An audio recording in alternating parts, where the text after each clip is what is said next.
اگر سونے سے پہلے اس سورت کو آپ پڑھ لیں، روزانہ پڑھنے کی عادت ڈالیں، تو یہ سورت کی تاثیر یہ ہے کہ آپ جو سوچو گے وہ ہوگا، جو سوچو گے وہ ہوگا۔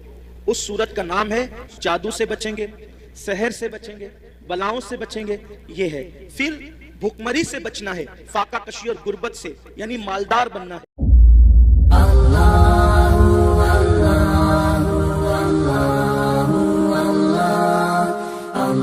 ایک مجھے بہت خوبصورت بات یہاں یاد آئی، ہمارے مرشد آبروئے سلسلہ چشتیہ شہباز اولیاء حضرت سیدی بابا فرید الدین گنج شکر رضی اللہ تعالیٰ، یہ سلسلہ چشتیہ کی آبرو ہے بابا فرید، بڑے پیارے بزرگ ہیں بابا فرید الدین۔ غریب نواز نے کہا تھا قطب الدین ایسے شہباز کا تو نے شکار کیا ہے کہ اس کے ذریعے سے قیامت تک تیرا نام زندہ رہے گا۔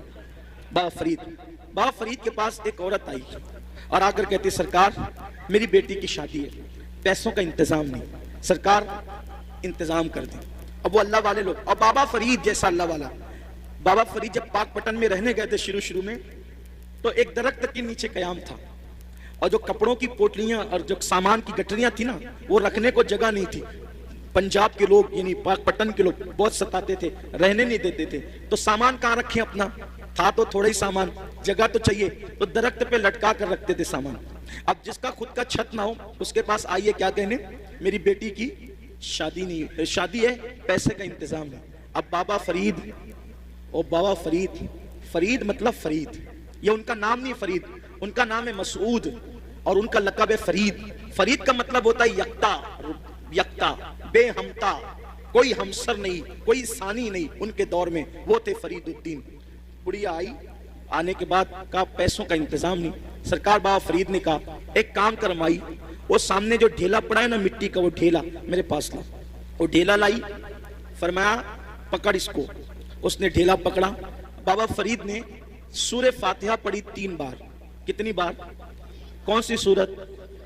سورہ فاتحہ کا مطلب زور سے بولیے، الحمدللہ ہی سب کو یاد ہے نا؟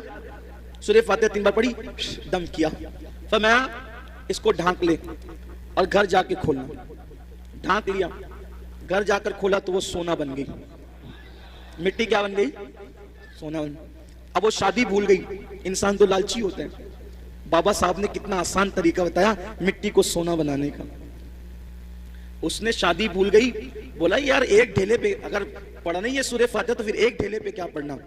وہ ڈھیلے ہی جمع کرتی رہی مٹی کے، پورا گھر بھر دیا ڈھیلے سے، اور جب رات ہوئی تو فاتحہ پہ فاتحہ، فاتحہ پہ فاتحہ، فاتحہ پہ فاتحہ پڑھتی رہی، پھونکتی رہی، پڑھتی، رات سے صبح ہو گئی، وہ مٹی کے مٹی رہی۔ اس نے کہا بابا صاحب نے تو میرے سامنے یہی پڑھا تھا، اس کے سوا کچھ نہیں پڑھا تھا، اب سونا بنا دیا، اور میں رات بھر پڑھی، غصے میں صبح آئی، کہا سرکار کیا بات ہے یہ؟ فرمایا مائی کیا ہوا، تیرا مسئلہ تو حل ہو گیا، ناراض کیوں ہے؟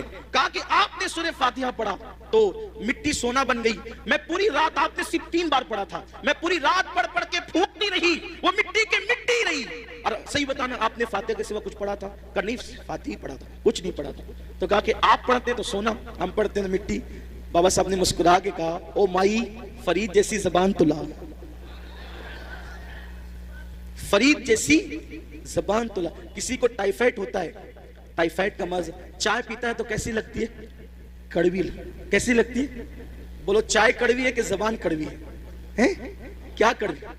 آدمی کہتا ہے چائے کڑوی ہے، آدمی کیا کہتا ہے؟ چائے کڑوی نہیں ہے، اگر چائے کڑوی ہوتی تو سب کو کڑوی لگتی، تیری زبان کڑوی ہو گئی ہے۔ کیوں؟ کیونکہ تجھے بیماری ہے، بیماری کی وجہ سے تجھے چائے کڑوی لگ رہی ہے۔ ایسے ہی جیسے ٹائیفائڈ والوں کو چائے کڑوی لگتی ہے، ویسے ہمیں گناہوں کا ٹائیفائڈ ہو گیا ہے۔ جس دن یہ گناہوں کا ٹائیفائڈ ختم ہو جائے گا، ہم بھی سورہ فاتحہ پڑھیں گے اور مٹی سونا بنتی چلی جائے گی۔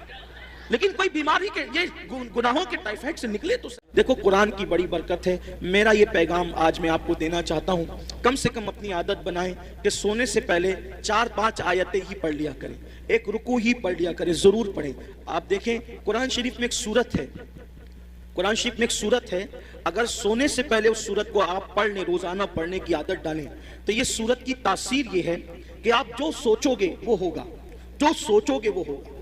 اس سورت کا نام ہے سورہ مزمل، 2 رکوع پر مشتمل ہے یہ سورت، اور 5 منٹ سے بھی کم کا وقت لگتا ہے۔